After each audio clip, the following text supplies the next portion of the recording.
See you. My name is Terry David Mulligan, and this is Mulligan Stew, CKUA Radio. It's the Mulligan Stew podcast, and it's the Terry David Mulligan YouTube channel. I have two guests. We don't have time really for me. Their message is far more important than what I'm doing, and I tried to explain off the front end. This has a window of opportunity for all of us. Jared Reynolds, who's a firefighter, District of North Vancouver Fire and Rescue. Brent Mudry, retired financial investigator. I believe Brent, in terms of Defend Ukraine Foundation, your parental connections, Western Ukraine, your grandparents, are what involved you? Yeah, that's correct. My grandparents on my dad's side moved out, at the turn of the century to Calgary. My grandfather and his brother worked on the railway field, and my dad moved out to Vancouver, where I was born. I don't have any Ukrainian language or culture, unfortunately, but nonetheless, it's in my blood. You're going to have to move forward a little closer to the microphone, guys. A little closer.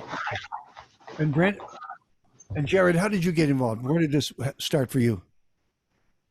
Yeah, so where this started for me, I was at one of our training centers for the District of North Vancouver Fire, and we came across an old field hospital that was back in the summer, and I asked if we could send it to Ukraine.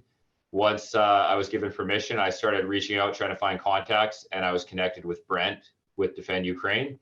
And once I got involved in Ukraine, I just became more and more invested, and this has just snowballed into project after project. So what were you sending? First of all, what are you sending in, and what are you sending inside? Okay, so yeah, this is now the third project I've been a part of. Brent has done more with Defend Ukraine, but as far as our three, the first one we did, we sent an entire field hospital. So this was more like 1950s, some hundreds of stretchers, cots, sort of like a MASH style hospital, which we sent over in the summer. And then recently in early November, I flew over to Poland, to Krakow, and was right down to the border of Ukraine with 400 pounds approximately of trauma medical gear to pass off that has then been working its way to combat medics on the front lines in Ukraine. And now this is our third project, which when I came back from my trip, I really wanted to get a whole bunch of winter clothing over there. Yeah. Essentially, Russia's been targeting power stations, and a lot of people are at risk of freezing to death. So we threw this crazy idea out for this winter clothing and blanket drive, which is what we're working on right now. And of course, the logistics it's fine for us to be doing this, but if they don't see it, if it doesn't ever reach them, then to what end? So Brent, how is this work? You already sent a container? Yeah, so I'm kind of the logistics guy. I mean, my experience coming into this was FedEx envelope like everyone else. I've never shipped anything more than a box or an envelope. Now we're dealing with full containers. This is actually our third container. Jared approached me about this crazy idea really recently. And I said, I don't know, because I'm pretty maxed out. We just had another sea can, 40-foot sea container leave on Friday, full of all sorts of gear, including fishing nets from BC, which are repurposed and camouflage netting to protect camouflage, right?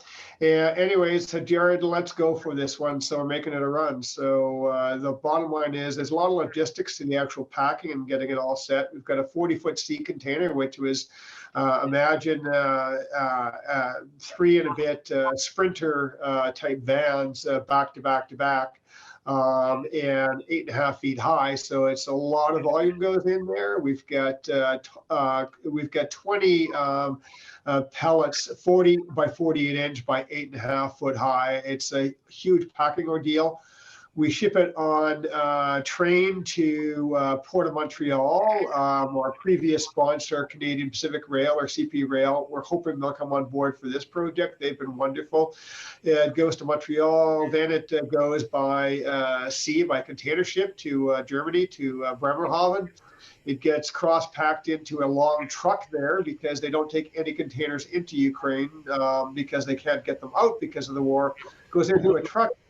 goes through 3 customs, and then we get right as far east as we can to Ukraine. From there, we've got teams of drivers that just fan out and distribute the gear everywhere where it's needed. So it's a lot of details, a lot of work, but it's really worth it. Okay, guys, listen, we're talking to an Alberta audience and actually nationally and internationally via streaming and YouTube. But for the Alberta audience, everybody who listens to CKUA is a donor, and they've been doing it for close to 100 years. They know about donations. They know how that works. We'll give you the information in just a second. But Jared, you made note, I'll ask you a little bit about yourself. You spent time at Wainwright and CFB Edmonton?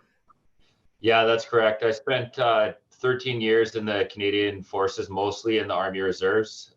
2009, I spent a year of workup training in Edmonton before going overseas to Afghanistan through 2009, 2010. Yep. Through amongst other training, I spent a bunch of time down in Wainwright. So definitely have spent the better part of a year in Alberta. All right. So if people in Alberta are saying, well, why are you talking to me? This is the District of North Vancouver Fire, but this is a humanitarian. This goes beyond borders. It goes beyond countries. This is a human effort, and that's why we're asking them to step forward and make donations, because we can't get clothing into a container and get it done by the 20th, but we can make donations. And how do they do that? How do they support this effort? Yeah. Well, the other point too is in BC there's a relatively small Ukrainian diaspora or community, but it's huge in the prairies in Alberta, in Saskatchewan, and Manitoba. I mean, you can't live in Alberta without knowing Ukrainians or working with Ukrainians. And more importantly, just as importantly, there is an entire community. If you put them all together, there's 500,000 Albertans living on Vancouver Island alone. They come and they stay, and you still see Alberta plates all over the place. So I'm talking to them as well. Yeah, the reality from my perspective is, as the District of North Vancouver Fire Rescue and our charitable, we've spent over $10,000 of our own money as firefighters to send me to Ukraine, as well as these previous shipments. And now with our turnout of volunteers, we have a 40-foot CCAN ready to go. We just need some help funding getting it there. So we have our District of North Vancouver Firefighters Charity. So if you just search DNV Fire Charity, there's a PayPal link to click donate. And if you enter the word Ukraine, we'll know that it goes to this project. Our CCAN is ready to go. We could send our CCAN tomorrow or the next day if we come up with the money. But as of now, we're short on our funding. DNV, District of North Vancouver, firecharity.ca. Right. And you also have a website, defendukrainefoundation.ca? That's correct. So we've got a website. We're a new charity, so we don't have full CRA status. Not a problem for tax receipts, because anyone donating to us, we can issue tax receipts through a national body, Ukrainian Canadian Social Services. We just receive the money and then send it to them. They issue the tax receipt. Our website, defendukrainefoundation.ca, has a donate link. We don't have the PayPal set up, but people can either send a check, or for larger donations, there are wire instructions on that as well. Okay, we'll put those on the website. Gents, normally when you do something like this, you say, let's get it to them in time for Christmas. But basically, we're not just talking about Christmas here. We're not even talking about news. We're talking about surviving this winter in the middle of a war that they didn't ask for. It's just brutal. I mean, I'm dealing with drivers and volunteers all the time that are in Ukraine. A lot of Westerners from all around the world, many of them with military background. Yeah. The videos and voice messages that I get continually just blow you away. It's amazing. I mean, basically freezing in the dark is the best way to put it. Okay, I'll leave you with this. I'm going to let you do the talking, and I'll shut up and listen. Just to send a message out to the people listening on CKUA throughout Alberta. That's 16, that goes all over the province. And wherever they're listening in the world, what would you like them to know? So I'll start. I just want you to know that right now, Russia has been targeting power stations in Ukraine, and many people are without power, which is their main source of heat. We have a full CCAN, 40 feet long, high cab, full of clothing, blankets that we can send, and they're desperate to get. but what we need is help for the funding. So if you can make a donation, we can help save some people this winter in Ukraine. And the other thing too, as far as being a lean, mean fighting machine, we're both volunteers. We don't have any paid, staff doing the charity work. We keep our expenses down low. All of your money goes directly to the shipping. There's nothing in administration, and we can show you the results. We're putting stuff out on Twitter and on our websites. The feedback we get is just phenomenal. I mean, this is Project Frozen, this shipment here, the previous one at the field hospital. I've got photos from the front lines of combat medics with their faces blacked out with our North Vancouver Field Hospital equipment. It's pretty amazing.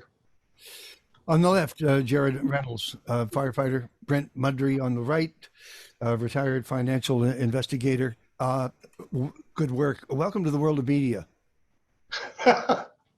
Thank you. Thank you very much. Thank you, guys. I'll be in touch. Take care. Thanks. Thank you, boys. Thank you. It's awesome. Awesome. Thanks. Appreciate it. Thank you, Jim. Thank you. Bye. Okay. Bye.